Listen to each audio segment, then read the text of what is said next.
Tuesday morning, and it's the last day for this time period of the hunt. I'm not sure where to go. I've been really thinking about it a lot based off wind and what the terrain is and what I've already seen in person.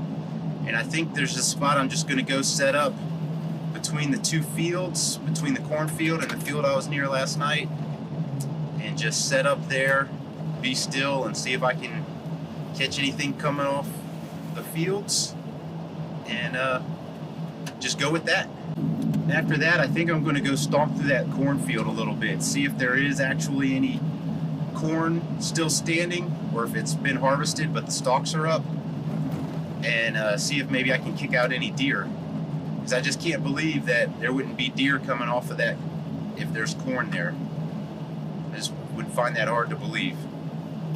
Well, this morning I had 2 deer within about 15 yards of me, and if you would have said, Chris, you're going to have 2 deer within 15 yards of you and you're not going to have a shot, or you're not going to take one, I would have thought you might be crazy. But I get to the tree I'm going to sit at this morning, and I'm standing there. It's pushing 10 minutes after legal light. I hear the distinct sound of a large animal bounding through the grass, and I think it might have jumped over the fence right behind me.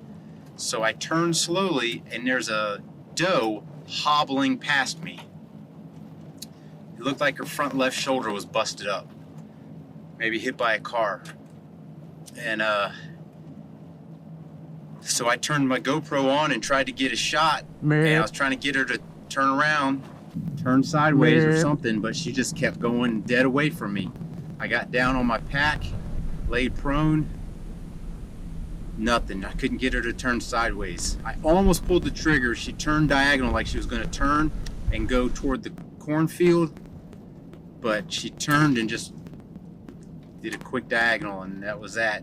In hindsight, I wish I would have tried a Texas heart shot, and that's only because I could tell she was injured the second I laid eyes on her. Something was wrong, and I wish I would have just tried to put her down with any shot I had available. Just get her, but I didn't, and I really wish I did.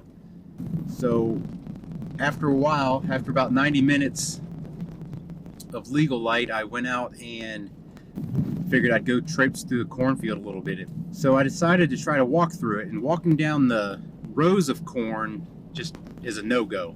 So I got into the tracks where the wheels go for the irrigation system, and I walked that, so you end up making a big arc around. And wouldn't you know it, I came across what I thought was an 8-point buck right there. Turns out I was wrong. It was a 10-point buck. And I watched him a minute. I was really looking around him, hoping maybe he was bedded with a doe, but I think it's a little early for that. I was looking at him a while, and I was about to move off, and I said, you know what, let me just watch him a little more, and then he spots me. Now he's maybe 15 yards at best, and I'm thinking any minute he's gonna bust out of here, and if there's a doe with him, she's busting out of here too. But he's staring and staring, so I'm locked up. I'm bent over kind of sideways and forward. So my back's starting to hurt. I was about to let him win, and I was about to move when he flinched. He turned his head. I said, oh, I got some more left in me. And then sure enough, he went back to licking his side like he was doing before he spotted me. I couldn't believe it. He's right there and staring at me. And he goes back to licking his side. 10-point buck right there. Probably the only reason I snuck up on him is because I don't have a buck tag. I have a doe tag. It was a whitetail, not a muley. Right there. Just right there. So that was pretty awesome. So yesterday was my birthday, and I was hoping to get a deer yesterday. Hoping to get a deer on this trip, but if that's the highlight of the trip, that's all right. That was pretty awesome. So now I'm going to head to a place I have not been before, and I'm thinking about just staying there for tonight. The wind is coming out of the northwest. There's a creek, a wooded creek draw that goes up toward the northwest, so the wind would be coming out, and there's a field right there. I don't know what's in the field, but I'll find that out here in a few minutes. And I'm just thinking about going out there cold and just setting up on or near the field and just see what comes in tonight. While I'm out exploring this new area, come across a mule deer doe.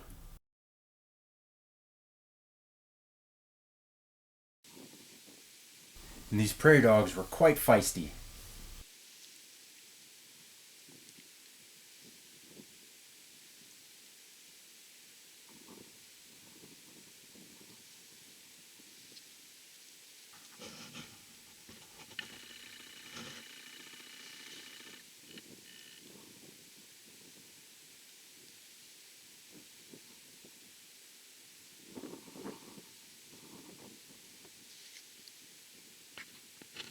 So I ended up going down to the fence with about 2.5 hours left of legal light, and I'm sitting there playing Candy Crush because that's the only thing on my phone that works in airplane mode. There's no signal out where I am, and I swore I heard a buck grunt, the little So I'm sitting there and I take a look out in the field, and sure enough, here's a mule deer doe followed by a mule deer buck.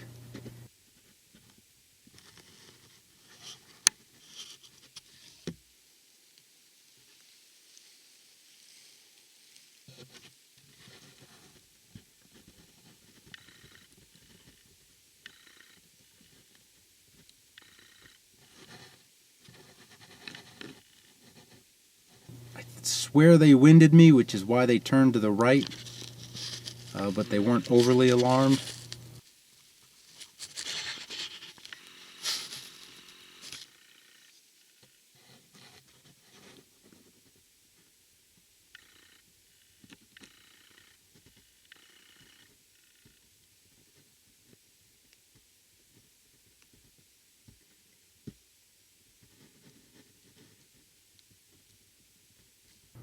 Eventually, all I saw come back was the doe, and I was wondering where the buck went.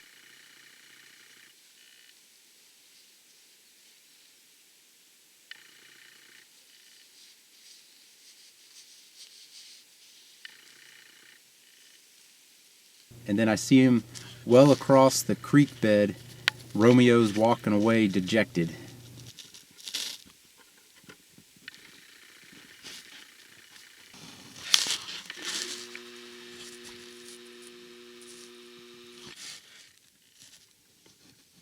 So then I'm watching her, and eventually she jumps over the fence and starts to circle around to my right. Well, she circled around to my right. She has me frozen up pretty good. She's only 100 yards away or so, and she's up a little higher than I am. Finally, she turns around and starts coming back down.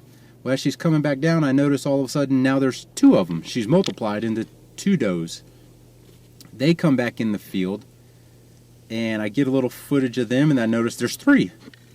Now there's three does, and before long, four. So I had 4 mule deer doe tonight, so that was pretty cool. Well, those whitetail does, they win this round. If I had a buck tag, or a mule deer doe tag, or a mule deer buck tag, we'd have been in business, but that's the way it rolls. You just can't get them every time. So they win this round. I'll be back after them.